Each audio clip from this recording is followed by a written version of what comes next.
Assalamu alaikum. Good morning, everyone, from my side. My name is Mohammed Mutawkil. I'm marketing manager from Draeger Medical.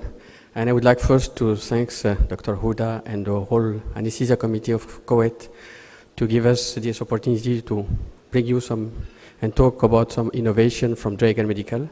I would like to thank you all to be here and to take some time to listen to us. And last but not least, I would like to thank Dr. Ziad and all his team from Central Circle who are supporting you here in Kuwait with our Draeger solution and supporting us as well because we are a German-based company.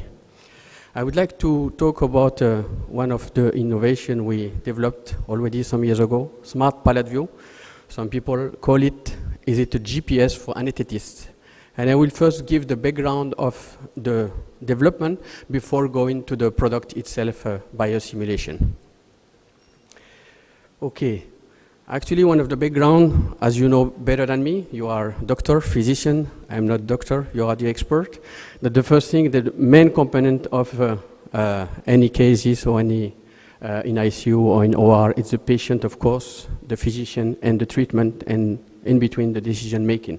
But we also know more and more that the data and the information are increasing dramatically since years now, and the need to reduce cost and saving costs is a hot topic in any facilities, anywhere, every hospital, and need to improve quality of care. And last but not least, as we know, the staff headcount everywhere, all over the world, it's getting very difficult. The other thing, and it's one of the major background behind Smart Pallet View, you know these slides better than I, the sedation, the relaxation with the QRR, and the analgesia with all these opioid. And the main challenge, as Dr. Rick from Belgium are telling, models are all able to calculate effect site of each drug individually, but the problem, you are using different drug, and the major thing is the drug interaction between the two drugs. Sometimes 1 + 1 might equal 20, and sometimes 1 + 1 might equal 0.5. This is one of the background of the Smart Pallet View. This is a study that was done, some years ago, that the data are dramatically increasing, exponentially increasing in any OR, any ICU. The information as well, the knowledge is how it is for today, and the facilities utility are growing but very slowly over the world. And the idea behind the Smart Pallet View, why don't we take this data, put them into the information, and even better, to put them to cognitive information. But maybe some of you would ask, what does it mean, cognitive information? I will give you one slide, you will understand exactly what is behind. Mind the curve, if you have this notice, it's very easy to understand, and if you have this icon as well, they match together. It's very easy. The gap between understanding the first one or the second one, it's very easy. But when you have such information and such notice, to digest this, it's very difficult actually, and you see how much word we have to read. If you have this icon, it gives you exactly the same information than the notice on the left side, and this is what we call cognitive information because our brain is built up like this. And as I told you, the most important thing is the drug interaction between the drugs when you are pushing the drugs inside the body of the patient. How to know this drug? Actually, there are plenty of studies since 20 years now in the field. They are difficult to read actually. From Minto, from Schneider, all these models are existing today. And there is some missing one that was developed the recent year by Professor Bouillon and others from Switzerland. And actually this is how it looks like, very difficult actually to interpret. This is the mathematical models between the interaction between, for example, here the sevoflurane and the remifentanine, and the probability to not respond on the left side. And actually when we take these figures, it's very easy actually, you have some lines. Here it's equal the Mach 95 actually, you have the Mach 50 here, and you have the Mach awake here on the drug interaction. And what we did in a Smart Pallet View, we just look at the graph from the top. We took this picture from the top, we put it in a 2-dimension that will be easy to follow up, and then it's exactly the Smart Pallet View screen. The 2-dimensional interaction drug between hypnotic and opioid on the axis. And actually how it looks like on the screen, the Smart PalaView, you have the left side when you have this really innovation of the Smart PalaView, the two interaction display. We added a time-based timeline in order to follow up the anesthesia, and you have 40 minutes before and 20 minutes after to do some prediction. It's one of the aim of the Smart PalaView. And of course, we will add time-based all the drug you are using, like sevoflurane for here, propofol if you go for propofol afterward, and of course the opioid you are using like remifentanil. And we add as well the NSRI, the neurostimulus rate index, as it's like a kind of beast that it shows you how deep is the anesthesia. And we add two more things for the people who are interested to have the Curare effect and to see where is the peak. And the hemodynamic from the monitor. We don't take into account the Curare and the hemodynamic. They are not part of the models on the calculation, how deep is the anesthesia of the patient, but they will be here on the screen to have in one shot everything related to the patient. And of course you have, this is the screen. Now I will show you how it works on the real life actually, because all this background, it's like a GPS. There is a lot of calculation behind, but the only thing we need is I want to go from A to Z, and the GPS has to give me this information. I don't need all this. If you forget all this background, it doesn't matter, because this is behind. And 5 minutes. Sorry? 5 minutes. How it looks like, actually. The screen is here when you start the simulation. It's a simulator, actually. And you have to put the data, demographic data from the patient. Of course, if you have it already done in the anesthesia machine, they will come automatically on the system. Then we have just to validate. And then I will add one drug here because I don't have any vaporizer. I have to add something. And you see the screen here, the two-dimensional screen here, and you see all the drugs here. For example, I will add some sevoflurane, whatever I need. And you see on the left side, I don't see it here because it's behind. I will show you something just after. I will add some remifentanil, and you see the curve. We don't see it here because the screen is hidden, but I see it now. And you see where I will go. And this isoball, the gray ones here, they shows you how deep is anesthesia. The MAC 90, MAC 50, and MAC 08 here, the light gray. And actually here it's a deep anesthesia, and the anesthesia level on this point, I can show you, or this point, it's exactly the same. The only thing is the balance between opioid and hypnotic. And you can add as well any bolus you want during the case, like I can do here, and you see the effect directly on the screen, on the what if function, and you can validate. And if something you just want to show and to see how it will act on the patient, even before pushing the drug inside the patient, you can delete it afterward and say, no, I don't want it anymore, and everything will come back on the right. Is as well, could be as well a very good teaching tool as well. And last but not least, I have just 2 slides to show you to finish. The development of Smart PalaView, it's not a new software. Actually, we developed the first version in 2010. It was Smart PalaView 1. And we did some improvement in 2015 with Smart PalaView 2, with some data coming from syringe pump, because we might have some syringes that are not connected to the Smart PalaView. You can manually add this rate, and it will be taken into account in the whole calculation of how deep is the anesthesia. And then we developed this year the Smart PalaView 3 with some course with the case transferred. If you have a Smart PalaView induction room and you want to continue in the operating room, you can open the case in the operating room and continue and finish the case after the total anesthesia. And last but not least, you will see it for those who will come to Arabelle's in Dubai. We developed the 3.1 version that will be integrated in the screen of the anesthesia machine directly, that it will be part of the anesthesia machine, like when you have any mode, volume, pressure, whatever, inside the screen of the anesthesia machine. It will be on a Zeus IE from Draeger Medical. And there is CE mark, there is FDA mark. All of this was done already. And it's compatible with all the anesthesia machine, high-end anesthesia machine, Primus, Zeus, and Perseus. And as well, almost all the pumps existing in the market, and the monitor from Draeger if you want to display the monitoring parameter in the display. But it's not mandatory to have the hemodynamic on the display. 1 minute. 1 minute, okay. It's the last slide actually. For those who want to play with the device and see how it is, actually we develop an application in App Store.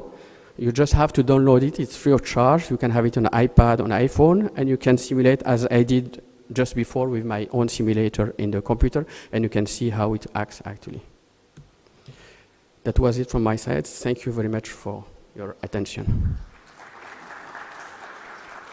Keep them awake with some sepsis, the new trends and new approaches of septic patients. Dr. Magner will be, no need for introduction, yesterday be introduced very well, I guess. And yeah, please, silence of the telephones, please, if you don't mind. Dr. Magner will be speaking about septic circulation. Please, Dr. Magner. Well, thank you once again for the invitation. This is a large subject. So I've picked a few areas in particular that are, I think, somewhat physiologically confusing to deal with especially. So just to remind you of my general approach to the circulation, the blood pressure is cardiac output times systemic vascular resistance, despite Michael Pinsky's comments yesterday. And today we're looking at the resistance side. This is primarily a problem of vascular distribution and low resistance. And I thought I would begin with this slide from 1989, it's quite a while ago now, by Sufrandini from the NIH in the US. And what he did, he infused some endotoxin into normal human subjects and just monitored their responses. Quite a study. They had pulmonary artery catheters, they did nuclear angiograms on them, they did a whole pile of stuff which you probably can never get away with doing today. So it gives us some really good insight into some of the vascular changes. I'm going to use this. I don't think I need that. Some of the vascular changes that occur. So first of all, looking at cardiac index, what all these are is changes per time. So it goes from 0 to 8 hours, and this is the change in percent of cardiac index. So you could see it going up to about 45, 50%. And then something happens here, and what happens here is he gives fluid, and then you get this further increase. And the bottom shows a control person not getting the endotoxin. So the primary thing to note on this slide is without giving any fluid and just injecting endotoxin in a normal human subject, there was a very significant rise in cardiac index from that alone, which is what you see in your patients. It's often argued you only get this if you give fluids, and this data clearly shows that you don't need to do that. The next bar shows heart rate. So a big part of that rise in cardiac index was because of a rise in heart rate. Let's go back, sorry. I just want to go back if I can. Yeah. So the next one shows heart rate. Then blood pressure. Here's the expected fall that you would get. On this one here, you see the drop in resistance. Well, that's obvious. If the blood pressure fell and the cardiac output went up, then the resistance dropped. And the stroke work at the bottom one fell. The next slide shows the expected rise in temperature. Sorry. Give me a second here. Okay. It shows the rise in temperature. Got to get my buttons straight. Just take me a minute. All right. Got it. So the top one shows temperature. This was the pulmonary capillary wedge pressure rising. And importantly, a rise in pulmonary artery pressure, which is a very typical thing at the onset of sepsis, probably related to both endothelin and prostaglandins. And that creates an increased load on the right ventricle. And finally, what they noticed was very important is a fall in ejection fraction and a rise in end diastolic volume. So what are the things that characteristically you see in vascular dysfunction and sepsis? There's a loss of vascular tone. That's the hypotension that we saw. There's a decreased responsiveness to vasopressors that I'll show you. There's usually a high cardiac output, but the ejection fraction is actually down and the heart's dilated. Interestingly, for those who are pediatricians in the room, you probably know this, but children actually usually have a low output. And so do most animals, which creates an important issue when you're trying to study this in the animal lab because the animals behave very differently than adult humans, but they behave like children. There's a message there. You have an increase in oxygen consumption because of the higher metabolic rate, and a decrease in oxygen extraction, which could be due to mitochondrial dysfunction or AV shunts, two competing theories which I won't get into in detail today. But the big thing that really causes a lot of the headaches for us is this marked increase in vascular permeability. Now, just to remind you that shock, the oxygen consumption is inadequate for metabolic needs. So if we're looking at the Fick equation, oxygen consumption is cardiac output times the extraction of oxygen. So a big part of the problem is the extraction because of mitochondrial failure, but there's also a bypassing of the mitochondria itself. And which one of those dominates is still not clear to this day. The other components of the equation are the hemoglobin and PO2, and then the heart rate and stroke volume driving cardiac output. These are the oxygen delivery parts, which also can become impaired if the cardiac output fails. But the main process is really this metabolic perfusion mismatch, like the same way as you think of a ventilation perfusion mismatch in the lungs. In sepsis, you have this metabolic perfusion mismatch, either because of the mitochondria or because of AV shunts. So the process is a tissue injury that triggers an inflammatory mediators to be released. Those disturb the microcirculation, producing this metabolic perfusion mismatch, either through abnormal mitochondrial function or shunt-like activity, just bypassing the metabolic areas. That creates more injury because they're now not getting adequate oxygenation, which increases the inflammatory mediators, and it goes around and around, and you have this vicious cycle which ends up in death, unless broken, the spiral to death. Now, there's a paradox here. Myocardial function is depressed. That's shown right back in that Sue Frendini paper and many others, but cardiac output is increased. How can the cardiac output be decreased, function be decreased, but output is increased? Also, interestingly, survivors actually have more dilation of the left ventricle than non-survivors. How can this be? So just to show you that last point, this is a paper from Parker, again in 1989, working at the NIH, and what's shown here in normal subjects studied with nuclear angiograms, and that is, they start off, these are the non-survivors, and these are the survivors. And the survivors start off with markedly dilated ventricles, which normalize as time goes on, and it doesn't really change in the non-survivors. And the ejection fraction improves in the survivors, but not in the non-survivors. So that's end diastolic volume going down over time, in other words, correcting, but not in the non-survivors. So they have these big dilated ventricles, and yet those are the ones that survive. This is another study by the same group, and a paper a few years later, again showing the same thing and breaking this up.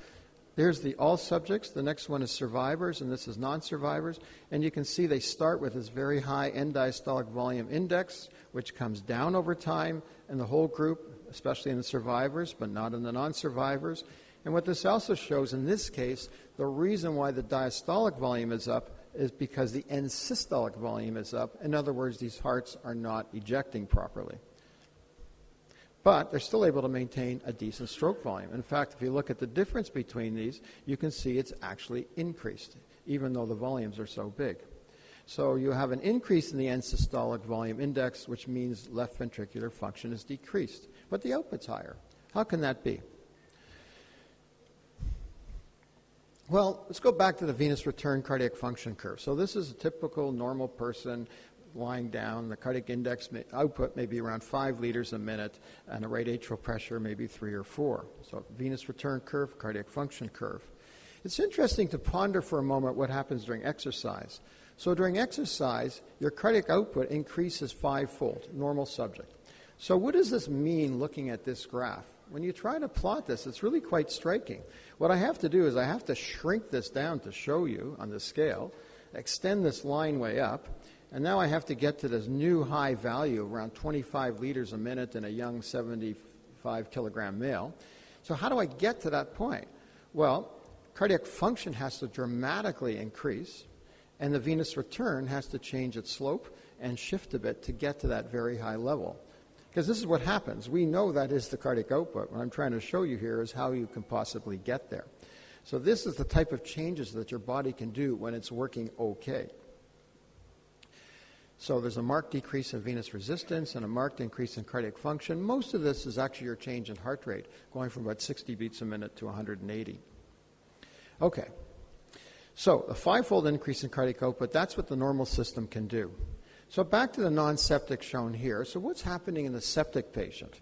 So here I'll start off with the baseline normal, and we'll make this person septic, and you're studying the patient, and you find they have a cardiac output of 9 liters a minute. So how would they get to that value? Well, again, that cardiac function curve has to increase to get there, and the venous return probably, the resistance probably goes down. I say probably. I spent about 5 years trying to prove this in animals, but I couldn't find an animal model that worked well enough to do it. But it's the only way you can really draw it, with maybe some increase in mean systemic filling pressure, which I'll explain in a moment. But the big thing is your cardiac function is up. So how do you explain the paradox? Well, it's up because your heart rate's up, your contractility is up from catecholamines, and your afterload is down because the pressure is lower. But the key point is the maximum, though, this person with sepsis is not going to get to 25 liters a minute. This is all they're going to get. So you have to distinguish the function from the output and the maximum possible for the system. And that's where the paradox is. This is all they can do. They can't go higher. And if they need to go higher, they can't. So cardiac function or cardiac output, which is the value that we really care about? And left ventricle or right ventricle? Well, a function curve, the Starling curve, integrates heart rate, contractility, afterload, pulmonary vascular resistance, right and left side. So it tells you how the overall system is working. And echocardiography really helps us study mainly the left heart and somewhat on the right heart. But what I care about at the bedside as a physician is cardiac output. That tells me the key component of the oxygen delivery that's actually perfusing the tissues. Yes, I want to know the function, I want to know that heart's not working well, but if it's still providing an adequate cardiac output, that's really what I want to know. And I think that's the crucial measurement that you need more than the actual function. The function is diagnostic, but it doesn't help you at the moment-to-moment management of your patient. Now, a complicated issue is this one. Michael's going to be talking about this next, but I thought I would get into this one, but this is a little tough. So the distribution of resistances is a crucial part in what's happening in our patients, and it's not something that we can actually measure, but we need to think about this. Actually, just before that, I wanted to actually go through the response to catecholamines. So this was an old study I did in 1999.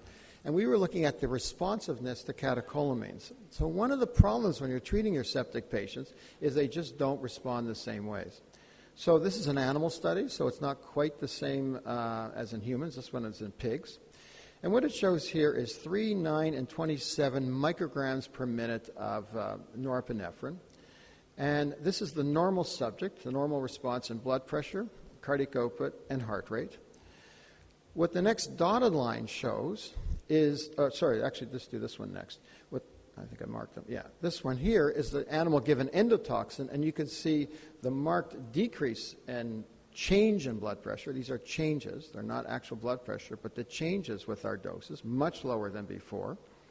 And what the dotted line is, we gave these animals a nitric oxide synthase inhibitor, L-name, and you can see that it actually restored the normal blood pressure response. Looking at cardiac output, importantly, norepinephrine increased cardiac output. These are deltas. So even the low dose of norepinephrine gave actually quite a significant increase in cardiac output. When you gave endotoxin, there still was an increase in cardiac output, but not as big as in the normal subject. And interestingly, when you gave L-name, it actually really blunted that. There was no increase in cardiac output. And in the normal, you can see the big change in heart rate, which is more blunted in the other two groups. Okay. We also studied the venous return in these animals by transiently occluding the circuit. And what this shows in the control animal, giving norepinephrine shifted the venous return curve to the right. The reason why this occurs, it contracted the venous vascular bed, so you tighten up the vasculature and thereby increasing the amount of blood coming back to the heart. So the venous return curve is shifted to the right with no change in slope, which is important. If you did this with phenylephrine, this slope, the venous resistance, would actually increase, and you would not see the rise in cardiac output. So because the venous return is up, you know the cardiac output is also up here. With endotoxin, you got somewhat the same, but it was much more blunted. And you actually get a slight tendency for the slope to increase. In other words, the venous resistance tended to, if anything, go down in the endotoxic animal. And L-name, or the nitric oxide synthase inhibitor, completely blocked this. So an important part in the use of norepinephrine, that it actually increases the amount of blood coming back to the heart, and it increases cardiac output, which means it then can handle it better. So this is called a decrease in capacitance. The system is tighter. And there may have been this decrease in the resistance to venous return. Now, this actually shows the raw data, and you can see that this was the curve I showed before. This is the normal response to norepinephrine in the artery. Also note that there was actually no effect on the pulmonary artery circulation. There's no rise in pulmonary artery pressures with the norepinephrine. But in the septic animal, compare this and this, you can see it's completely blunted. The L-name returns it, but it's a funny curve. So although it looks good here, the response still wasn't as clean as what it would have been otherwise. Now, took this, Kafaya would probably remember this picture, because it was, I think, the first time I was here, and I had her stop because I love these water towers, because water towers are such an important metaphor for the circulation. The way our circulation works is we create a pressure, we try to regulate it, and that pressure source then perfuses the different areas of the body by opening the taps in the different regions. So what's really important in the circulation is you create a pressure centrally by regulating the total resistance, but the distribution of flow is by opening those taps. So the downstream resistances affect where the flow actually goes. So this is a complicated slide, and I've covered this in a paper in 2014, but I want to go through some parts of this because they're very important as we think about our resuscitation. So this shows the distribution of resistances throughout the vasculature, so heart, brain, kidneys, splanchnic muscle. So this shows the total amount of flow going to these different regions. However, the other way you can look at it is the flow per 100 grams. And when you do that, the graph looks very different. So notice muscle was way up here. Now muscle's down at the bottom because you get much lower flows per 100 grams of tissue. The heart is now much higher. And if the heart's really beating at 180 a minute, it's going to be even much higher. Or when you're exercising, your muscle becomes much higher. The crucial point is these are flows per 100 grams. And why that's important is on this side, this tells you how those sides are affected when you change the pressure. So in this case, so this indicates the effect of blood pressure on organ flow. So what I've drawn here is this dotted line. So let's say your pressure dropped down to 50. So you could see the effect on a beating heart at 180 is going to be much more than at 70. Or the kidney is going to be much bigger than other regions because of the steepness of this pressure flow line. So the effect of a change in pressure is very dependent upon what the actual maximum resistance is in that region. The regions with a steeper pressure flow line are more affected by the pressure drop. So if we think about this further, let's say I drop the pressure to 60 in this case, and if I could actually dilate every region in proportion, so they all got the same percentage change, and I lowered the pressure, you could actually have the exact same flow to each region at a pressure of 60. You would be fine. But unfortunately, that doesn't happen. First of all, the kidney has a more limited range that it can dilate, so that can't happen. And that's the problem we face at the bedside as we're using our vasoconstrictors. We don't know how it's affecting those individual resistances. And the only way you can answer this question is empirically. You would have to do the study, see what happens. Do they survive? Do they not survive? You cannot predict this from first principles, except you do know that the kidney is always going to take the biggest hit. So just to finish up on some points, so first of all, treatment options, well, antibiotics and source control always remains number one. Volume therapy, vasopressors, inotropes, cytokine suppression, which we can just summarize by saying didn't work. So antibiotics really crucial. This wonderful paper by Anar Kunan, which a figure is probably known to many of you, that any delays in the time of giving antibiotics has a profound effect on survival. So this is delaying the hypotension going up and survival just going down as you do that. So a big part is making sure that oxygen delivery matches the needs of tissues. So what can increase oxygen delivery? Well, most of our patients have a saturation that's pretty close to normal, so that doesn't help. Their blood hemoglobins aren't that low, so that doesn't help. Afterload, it's already low, they're hypotensive. Heart rate, they're usually tachycardic, so that can't do much. So you're really left with very little. You can change the contractility by a drug that affects that, or you can give volume. That's really all we have to play with in most of our patients. So let's just look at volume a bit. A crucial part of volume is this flat part of the cardiac function curve. And once you hit that flat part, further volume is not going to help you at all. So that's something we have to respect, because once you hit it, giving more volume is not going to help. And that means a crucial part of this is to actually measure the flow so you know whether your volume is actually doing what you wanted to do, which was increase flow. Now, interestingly, in one of the animal studies I did, we were trying to produce a high output state, and we didn't succeed except by giving volume.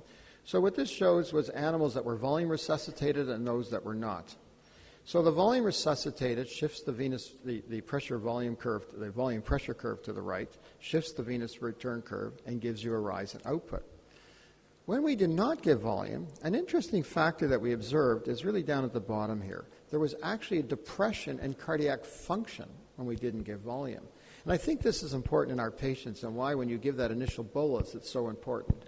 Because what this is telling you, if you get behind and the cytokines start working, then you get more myocardial depression and you get that spiral to death. But when you get to that patient early and fast and get the basic parts in, then you prevent that and the heart can actually do its thing. Now, just about done. So a crucial part of any time you give volume is you're increasing the pressure inside the capillaries. And what that means, any times you give volume, you also are always going to increase leak. There's no way around it. If you raise the capillary pressures with volume, you will always leak more at the same time. And for that reason, there's a big difference between giving norepinephrine and volume to raise pressures. So if we looked at the pressure going from the aorta down back to the heart, and we have a pressure profile, and I give volume to raise the pressure. What that will do is raise pressures everywhere in the system, including at the capillary level. On the other hand, if I give norepinephrine to raise the pressure by exactly the same amount, then at the capillary pressure, I may actually decrease pressure, or at least keep it the same. And that's going to decrease the forces driving filtration. So I actually switched to a vasoconstrictor, norepinephrine, fairly early on because I think it may, I don't know this for sure, reduce the leak. And the last thing I just wanted to mention was vascular capacitance, a concept I brought up the other day. That's the amount of volume that you can have at a given pressure in your vasculature. It's something you can't measure clinically, but it's dilated. It's increased by dilators, alpha-adrenergic, and sedation.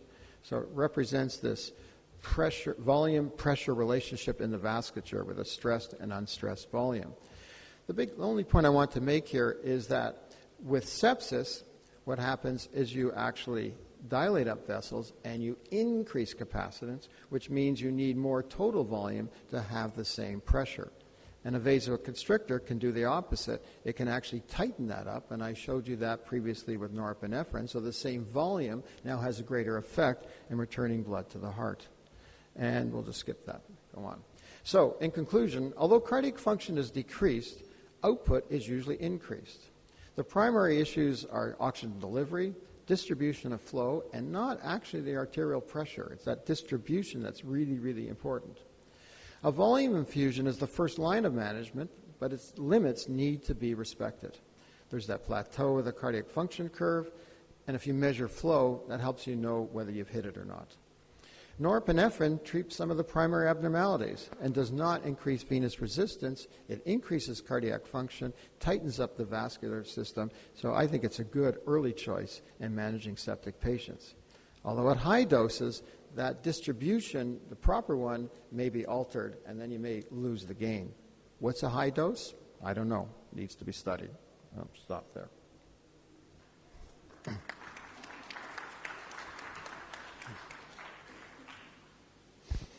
Thank you very much. We got a question after that. Yeah.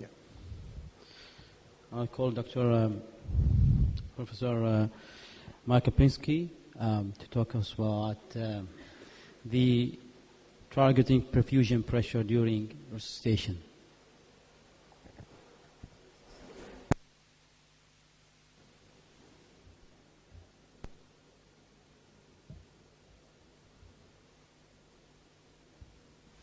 Where's my slides?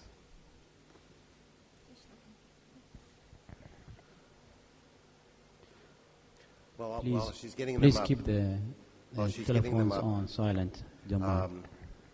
Shelley, we just did a study in humans in septic shock giving volume and found that in-systolic elastance increased with fluid resuscitation in over half the patients. That paper we're submitting soon. But we measured contractility, which was quite amazing. And I agree, norepinephrine is an excellent agent. We're now going to talk about personalized blood pressure targets and my usual conflicts of interest. Okay, why do you even worry about the blood pressure being low in the first place? Why are you upset when your patient becomes hypotensive? And the reason you are is because that perfusion pressure allows for the adequate regional blood flow autoregulation. Every organ is as communistic as you can be. It takes only what it needs, nothing more. So if it needs more oxygen because its metabolic demand goes up, it dilates up, decreasing its resistance, and it gets flow. But if it doesn't need the oxygen, it stays vasoconstricted, and even if you have a high arterial pressure, it won't increase the flow to that region. We refer to this as autoregulation. Below that pressure, however, you have ischemic organ dysfunction, and the other term for that is circulatory shock. Within this context, we have to understand what are the determinants of organ blood flow. And on your arterial side, we have a very high central arterial pressure, which is mean arterial pressure or arterial pulse pressure.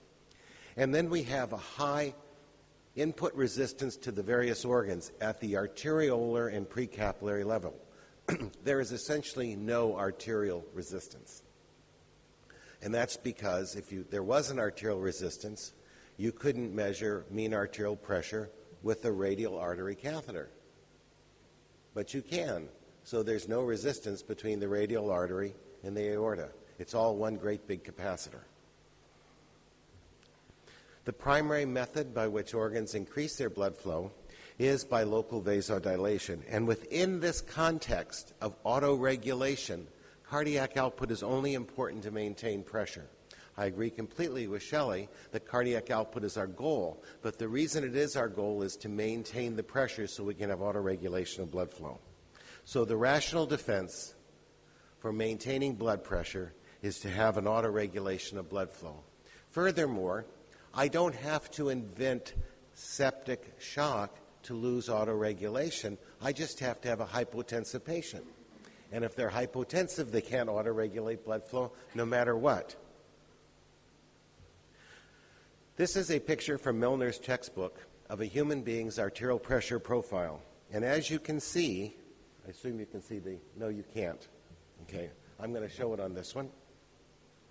As you can see, I guess I'm not. Oh, well. The blood pressure, which is the line at the top, the mean one, doesn't change very much up until you get to the arterioles. And then the pressure falls really sharp.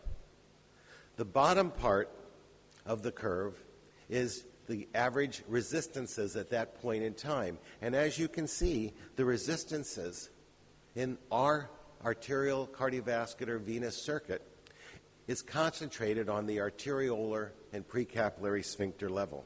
On the arteriolar level, that's primarily the alpha-adrenergic stimulation. That's why norepinephrine works there and why it causes radial artery pressure to rise, because the resistance is downstream from where you're measuring.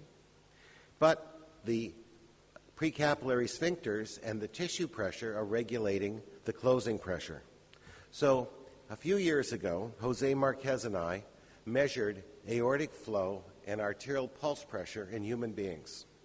And we plotted in human beings the arterial pulse pressure and stroke volume during an instantaneous decrease in venous return by occluding the inferior vena cava. And if you extrapolate this arterial pressure flow relationship to a zero stroke volume, you would end up with a pressure that the vasculature is extracted to zero, which is not CVP. It is significantly higher than CVP. It has been referred to as the pressure at zero flow, PZF, or the critical closing pressure of the vasculature. And furthermore, the actual driving pressure for arterial flow is not systemic vascular resistance, but is the resistance that is present between the mean arterial pressure and that critical closing pressure. And this is referred to as a vascular waterfall, as demonstrated by this picture of people sitting on the edge of a vascular waterfall, so to speak. This is Victoria Falls. And the point I'm trying to make here is that the rate at which water falls over this waterfall has nothing to do with how far it goes once it drops over the edge. The only thing that determines the rate of water flow over this waterfall is going to be the height upstream relative to the edge. That pressure gradient times divided by the resistance is going to be the driving pressure for flow through that organ. By the way, I'm going to be sitting there, and I'll show you that picture in a second. So, this is the same picture you saw from the human beings before. This is the pressure-flow relationship of cardiac output versus arterial pressure, and we refer to the change in pressure if changed in flow to resistance. An increase in resistance, I would need a greater pressure for the same increase in flow, and a decrease in resistance, I'd need a lesser pressure for the same increase in flow. Well, we looked at this in our laboratory back in 1989, and with David Kramer, we measured the individual flows of the kidney, gut, and liver, and showed that, in fact, they have quite different resistances, and they have quite different zero flow intercept points. As you can see, the kidney is very decreased resistance, very high flow changes. The liver has a very high resistance.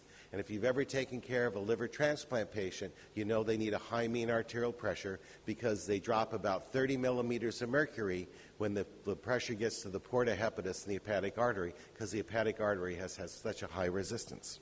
Okay, but as Shelley was showing you before, the kidney, because it has such a low resistance, is a setup for ischemia. Because if I were simply to decrease the mean arterial pressure, I would see a greater proportional decrease in blood flow to the kidney than the other organs, not only because their slopes are different, but their waterfalls are different. So, with Juanita Moss on her PhD thesis, we went into the OR and we actually measured venous return and arterial pressure using an inspiratory hold technique so that we had progressively decreasing cardiac output. What I want to show you here is the mean arterial pressure cardiac outputs over a 10-second inspiratory hold maneuver. And you can see in a human being, this critical closing pressure in this person was approximately 35 millimeters of mercury. Their mean systemic pressure, that pressure out there in Shelley's bathtub, was about 20. So this difference between 35 and 20 is the vascular waterfall. Okay? The causes of this increase in tone are many, both endothelial, myogenic, and metabolic, and Shelley mentioned nitric oxide, but there are other processes that work on this as well. When we look at the various organs in terms of whether or not they're going to have proper autoregulation, they're different. The heart, the brain, the kidney really try to maintain flow very tightly relative to their metabolic demands. So if you drink a lot of fluids, your kidneys decrease their resistance and you pee out a lot more urine. If you exercise, your coronaries dilate up and you use more oxygen to there. If you think, your cerebral blood flow goes up by twice as much. There's moderate autoregulation for skeletal and splanchnic and none for the skin to speak of. The skin changes its flow primarily to alter temperature control. So if I were to look at a blood flow, and now I'm going to plot this versus perfusion pressure, not mean arterial pressure, a totally dilated system, remember, would have a really steep slope, and that's dilated. A very constricted system would have a very low slope. So if I want to look at an organ and say, what is its flow relative to its perfusion pressure, and I start high, I would see that the organ perfusion pressure, if you're really high, would be a function of the flow. But when you get down into the autoregulatory range, the flow remains relatively constant despite changes in pressure. For very high pressures, you blow out that autoregulation, and that's the reason why hypertension causes cerebral injury because of the swelling of the brain from excessive flow. Now, the reason that this autoregulation occurs is active changes in the vasomotor tone of the periphery. When you're treating a patient in shock, the only thing you care about is being above that circle. You want to be in the autoregulatory range, because when you're below the autoregulatory range, flow is totally a function of pressure, and that's called circulatory shock. And that's really dangerous, because if you go over the other side, you are dead. That's Victoria Falls. So what is the perfusion pressure? It is not mean arterial pressure. It is input pressure minus output pressure. And we have several input pressures. We have mean arterial pressure and we have diastolic arterial pressure. And for the brain, it's mean arterial pressure minus intracranial pressure, or CVP, whichever is higher. For the heart, since it contracts, it cannot perfuse when it's contracted, so it only perfuses when it's relaxed. So it's diastolic pressure minus CVP. For the kidney and the gut, it's mean arterial pressure minus intra-abdominal pressure, or CVP. And for the skeletal muscle, it's mean arterial pressure minus interstitial pressure. So if you have a compartment syndrome, you'll have an ischemic muscle with a normal arterial pressure because the interstitial pressure in the compartment will rise. We went to the various national societies and we reviewed the literature for a paper and found that the recommended mean arterial pressures to maintain various organs are going to be shown in the next few slides. The normal intraoperative cerebral perfusion pressure should be greater than 50 millimeters of mercury, and post-CVA neurotrauma people now are saying it has to be between 50 and 70. Above 70 millimeters of mercury will cause cerebral edema.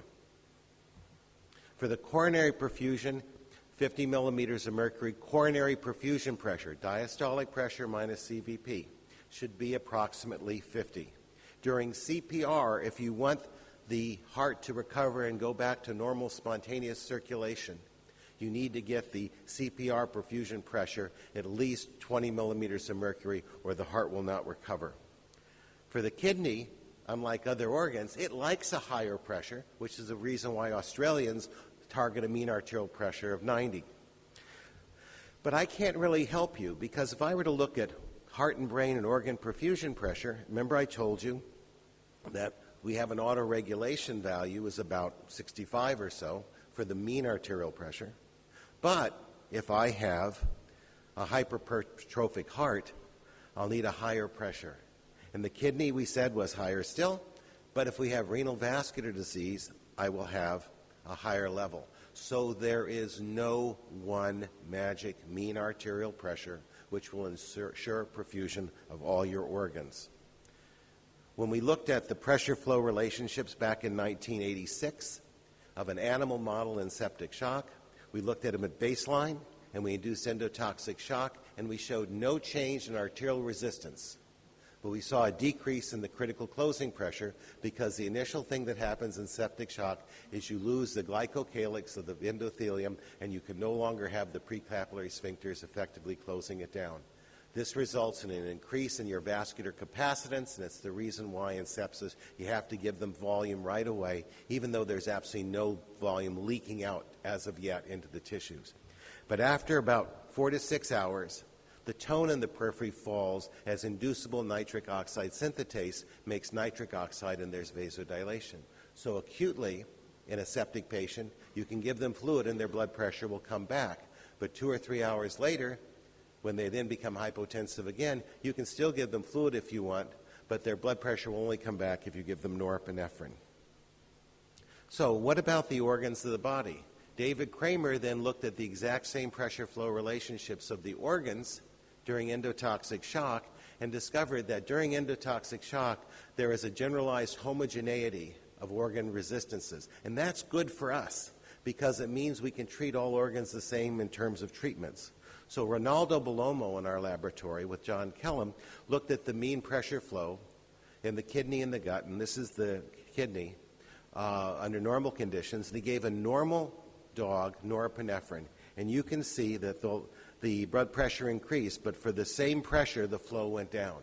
So I would tell you, don't give a normal person norepinephrine. It'll decrease renal blood flow.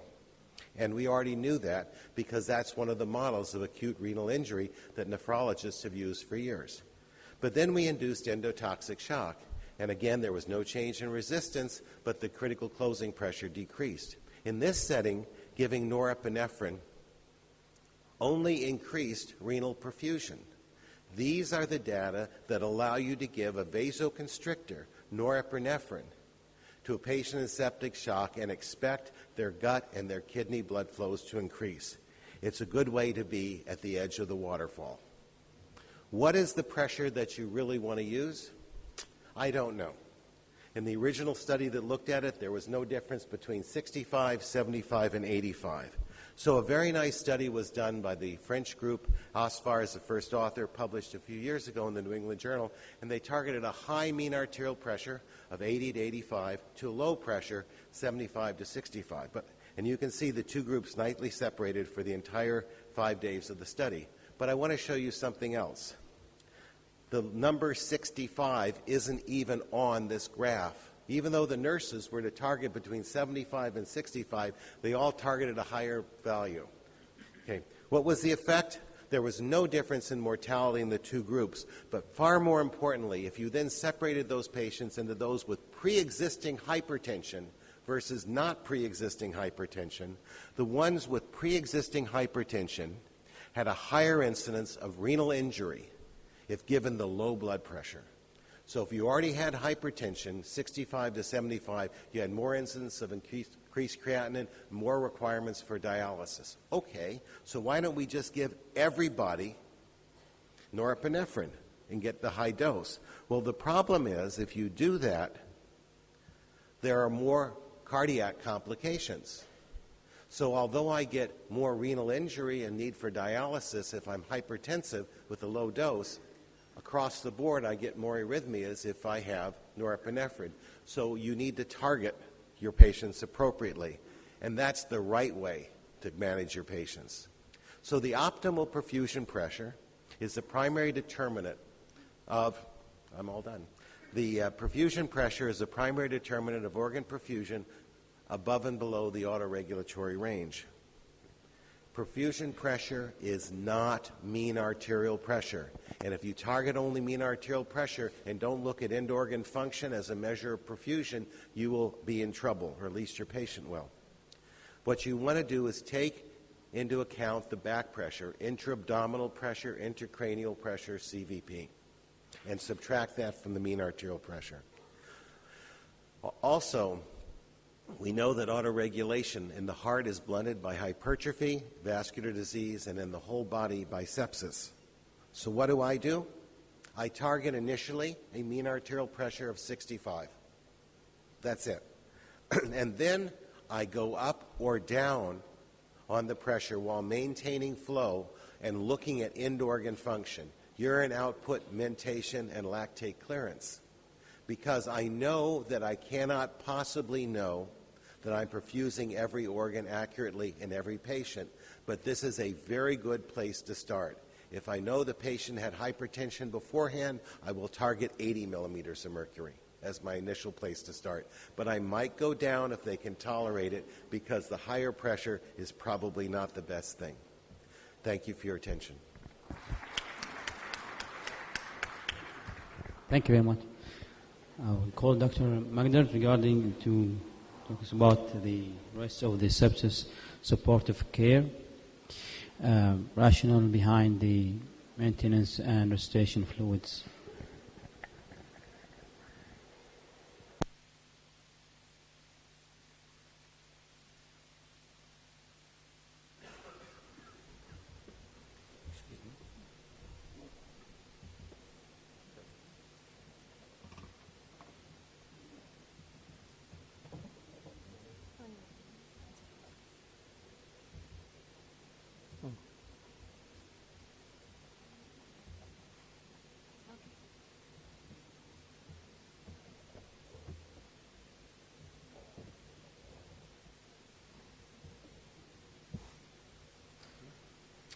Okay, so now we're going to shift a bit to fluids in general.